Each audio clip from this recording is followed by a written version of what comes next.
Red Sox, huh? What about him?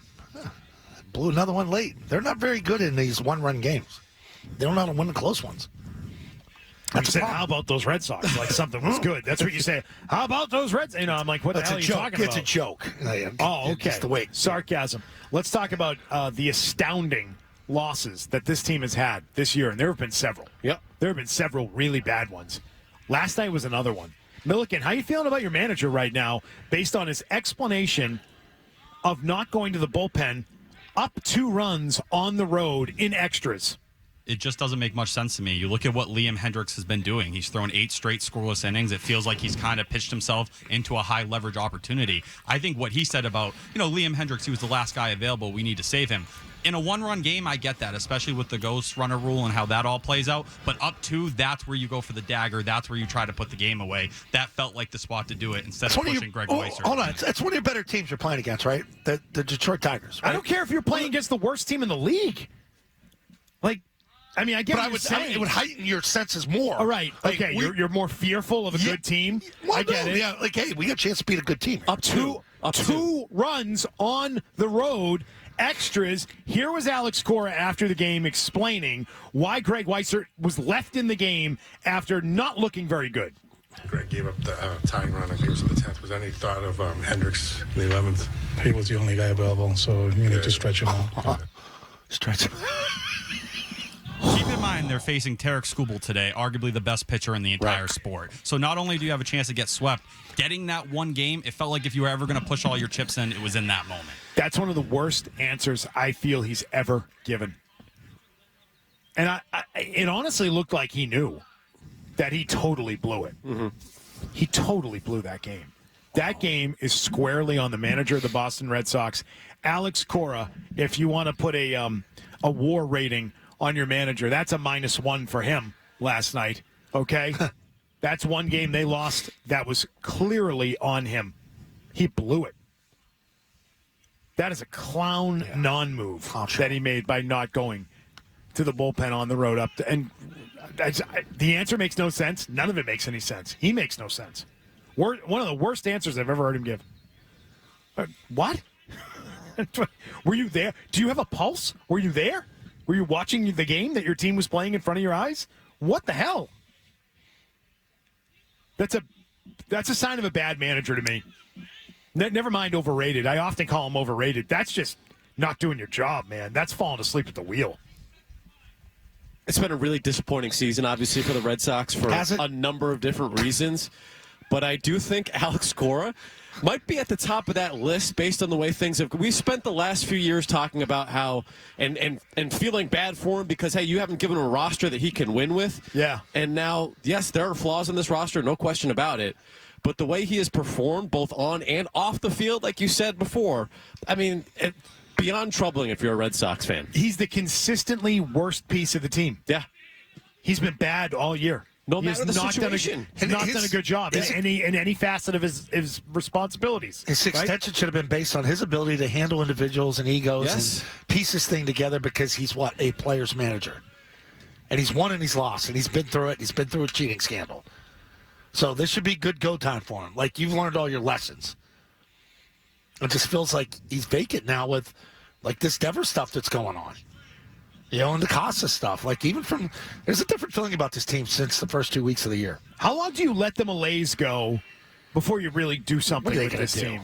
What are you gonna do? And I'm telling you, this is baseball. We know what it is when you pull the ripcord. It's firing the manager. Well, that's what you do in this sport. And it's you know what? It's interesting. It's not outrageous to suggest that Cora doesn't survive this season. They had a good offseason. They invested. Yes. They made a big trade for Crochet that has paid off. They invested in Bregman. They have not seen the results overall, record-wise, that they expected to this point, and we're now in the middle of May. So how long do you let the malaise continue being a 500 ball club, a classic Alex Cora 500 team, before you say, you know what? Let's get him out of here. We got to do something drastic. We got to wake this team up. It's on the table, man. It is. And you have a somewhat vacant owner who hasn't been around, who got his ass on a plane and went to Kansas City to help sort of put out a fire.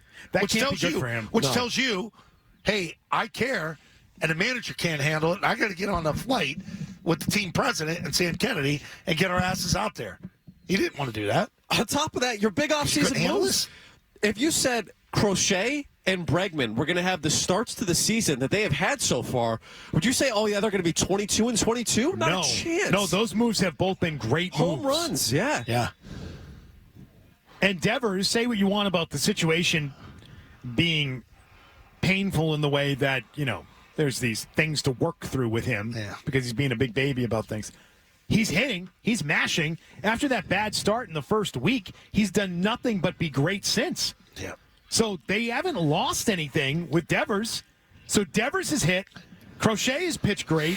Bregman has produced. And the team is kind of dreadful. And Aroldis Chapman has a 1.76 ERA. He's your best reliever. Which is the most mind-blowing thing. Craig Breslow's offseason has looked tremendous to this point. I can't believe he's been their best reliever. That's a shocking development. We just can't get to him. So the bullpen is. We just don't have the bridge. That was one of my questions last night, too. If you knew the bullpen was going to be short, and obviously they were probably hoping Garrett Whitlock could go, too. Justin Slayton threw 15 pitches, struck out the side, something you've been dying to see from him, because he went 27 consecutive batters without striking someone out, something nobody ever thought Justin Slayton wouldn't be able to do, which is another thing you kind of look at Andrew Bailey in the pitching program, where there's some, pretty decent widespread underperformance on their end now. Aroldis Chapman threw 12 pitches last night. If you had to kind of feel that situation out, I know they don't like pushing Chapman too far. They want to keep him fresh. There's also moments where if we don't win this game, there's a very high chance we're going to get swept. I'd rather push those two guys than try to push Greg Weissert. I also think the shine has come off Garrett Whitlock, don't you? I mean, how much shine was on it, though? Yeah, coming into the year. I mean, it was a nice thing to have. When he was great when he came up, but still.